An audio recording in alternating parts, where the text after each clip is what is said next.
जैसा कि आपने पिछले एपिसोड में देखा, रामपुर गांव में सावित्री का बदला अब अपने आखिरी पड़ाव पर पहुंच चुका है।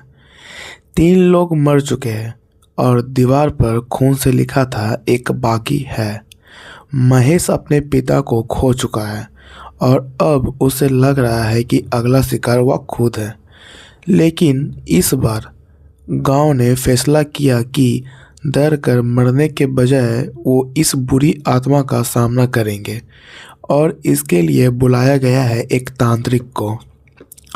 अगली सुबह रामपुर गांव में अजीब सा सन्नाटा था।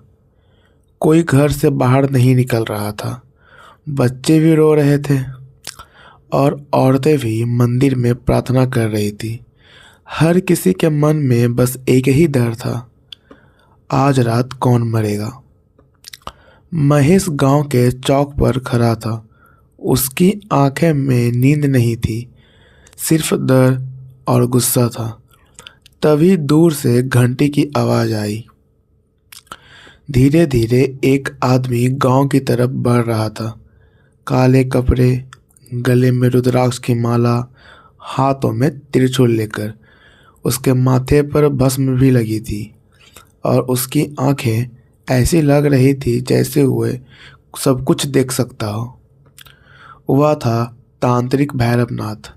जैसे ही वह अपने गांव में आया, अचानक हवा रुक गई, कुत्ते भी भौंकने लगे और मंदिर की घंटी अपने आप बजने लगी। महेश उसके पास गया और बोला, बाबा हमें बचा लीजिए। भैरवनाथ ने आंखें बंद की और जमीन को छुआ। कुछ पल बाद उसने कहा, ये आत्मा बहुत शक्तिशाली है और सबसे खतरनाक बात, वह धीरे से बोला, ये सिर्फ बदला नहीं, ये श्राप है। गांव वाले डर गए। महेश ने पूछा कि आप इसे ख़त्म कर सकते हैं। तांत्रिक ने उसकी आंखों में देखा और कहा, खत्म तो नहीं, बस शांत कर सकता हूँ।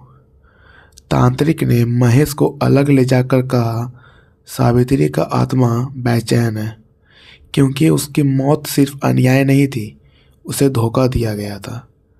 महेश का दिल धड़कने लगा। किसने? तांत्रिक ने कहा, जिस पर वह सबसे ज़्यादा भरोसा किया। महेश के चेहरे पर डर साफ था। तांत्रिक ने कहा, आज रात 12 बजे हम उसका सामना करेंगे। गांव के बीच में एक बड़ा हवन कुंड बनाया गया। चारों तरफ लाल धागे, राख और काले तिल रखे गए। महेश वहीं खड़ा था। उसे लग रहा था कुछ बहुत बुरा होने वाला है। रात के ठीक 12 बजे तांत्रिक ने मंत्र पढ़ना शुरू किया। ओम काली ओम कलापनी। हवा अचानक तेज हो गई। आग अपने आप और ऊंची उठने लगी। गांव वाले डर के मारे पीछे हट गए। तभी दूर जंगल से एक चीख सुनाई दी। हवन की आग अचानक बुझ गई। पूरा माहौल अंधेरे में डूब गया और उसी अंधेरे में धीरे धीरे एक आकृति दिखाई देने लगी। लाल साड़ी, जला हुआ चेहरा, लंबे बाल, जैसे कि वो सावित्री की आकृति हो। इस बार वह पहले से ज़्यादा डरावनी थी। उसकी आंखें खून की तरह लाल थी। तांत्रिक ने जोर से मंत्र पढ़ा, ओम काली कलापिनी स्वाहा। लेकिन सावित्री हंसने लगी, एक भयानक हंसी। तुम मुझे नहीं रोक सकते।